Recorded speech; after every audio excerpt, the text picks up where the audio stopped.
Oh, hi. Welcome to the workshop. I'll be doing these somewhat regularly, so hopefully this one is the first of many to come. I'll be walking through this Ganyu cup study I did. I pulled this as the main reference, but I did look at a few more cups in light just to get an idea of how the light works and how the caustic works. So basically you would study something like this for caustics, or how light passes through a transparent object, in this case water and glass. So let me just jump right into it. Mainly I want the composition of the picture to be the same. There's not really a lot of artistic play I want to do with it except the shape of the cup itself. So I first just lay down the background. So you see I'm also doing the background the same way. So like a table that's half casted shadow. And then I had a rough idea of what the cup should look like, the shape of the cup.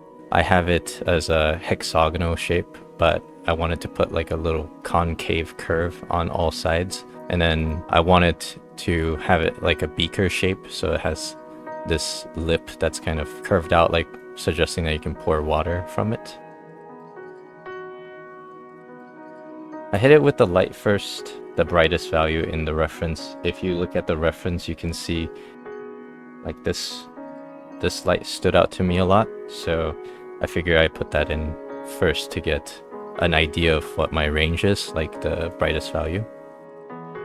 Now I'm filling the water, like deciding the water level. I need it to not overflow, so you can see that there's a slant on the top side of the cup, so the side that's facing us is a little lower, and I want the water level to be just below that.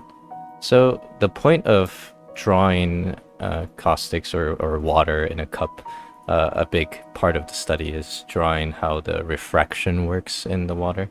If you look at the bottom of the cup here, you can see that, you know, even though it's supposed to be something like this, so you assume that this goes up here, but because of refraction, it's changing how the perspective of what's in the water, the bottom surface of the cup. So with that logic, I built a lot of how I shade or where I put the shapes in. So one thing I like to do is try to build out the painting, overall look of the painting, the shapes, the values as fast as possible, so I can see what the finished product looked like as soon as possible. And that helps me not make mistakes where I have to go back and correct big parts of the painting later on, because that wastes a lot of time. So I started blocking in the shadow. If we look at the reference, I was pretty confident on the edge of the shadow here. Like basically it's just the shape of the cup, so that's what I put first. So aligning the water level to the front face of the cup right now, near the beak of the cup where you can pour from.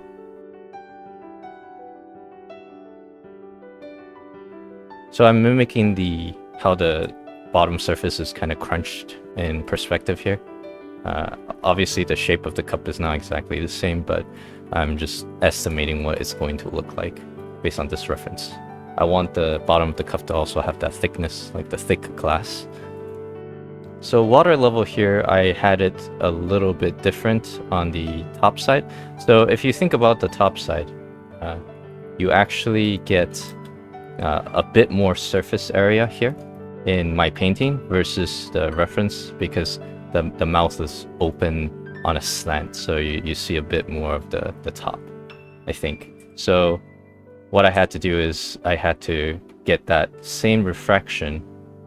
So you can actually see the bottom of the cup here because of refraction, and you're looking at it from a different surface versus, you know, this face. You're looking at the top face here. So you can see the bottom of the cup here and also here. This is just filling in a lot of the edge shapes. So a lot of edges have a lot of details because they are curved. Like the inside, even though it's a sharp angle, it still has like a small radius. So think of it like an armor that has a curvature on the face of the armor. You get a lot of information crunched into a very small, very tight space on. So yeah, a lot of this is filling the edges with information that would otherwise, you can kind of take in the shape of the entire cup, all the different colors that the cup is receiving, either from the other side, from the light source, or from the dark side of the table.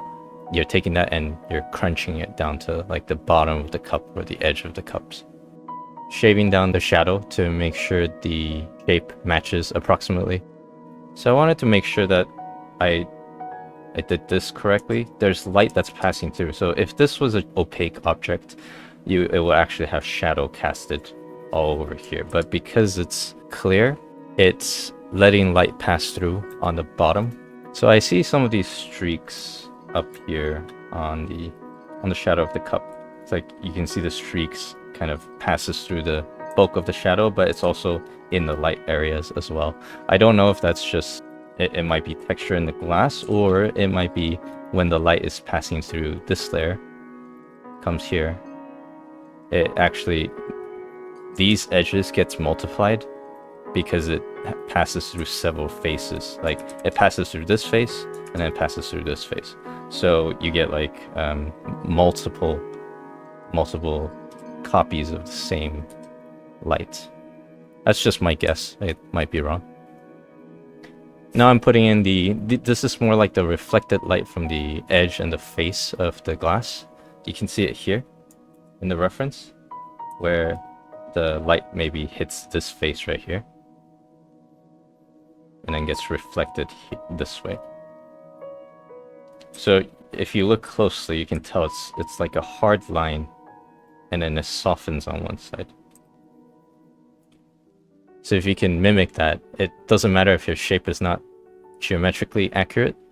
You can fool pretty much anybody with the realism of reflection, as long as you get the individual shape correct. It doesn't matter if your reflection is not 100% accurate.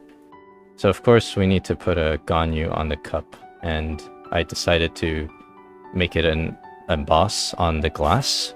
So here's the line work first, just to see what the scaling I want it to be, like what kind of scale I want it to be.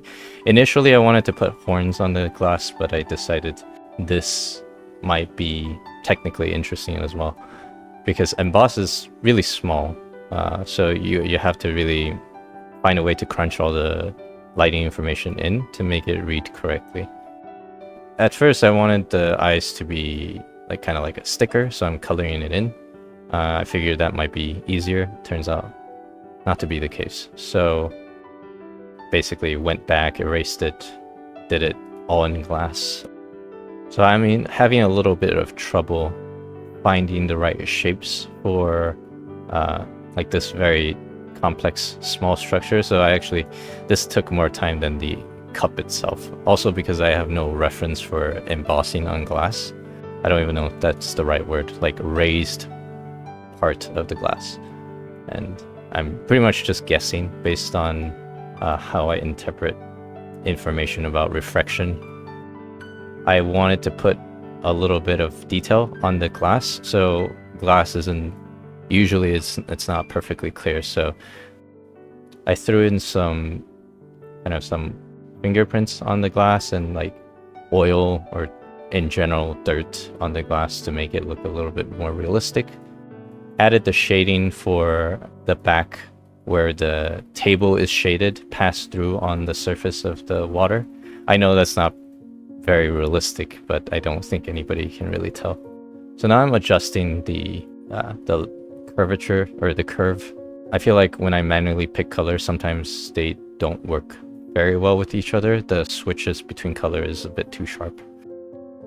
I wanted a little bit of environmental lighting. I imagine the light is pretty sharp to get refractions like this. Using level is kind of like using gradient map on certain areas to make sure that the colors are more harmonic. You're also like squeezing the hue range for the color. So to add a bit more realism, I started playing with the blurring. Since this looks like too sharp overall. So I wanted a very shallow FOV. And there you go, Ganyu cup.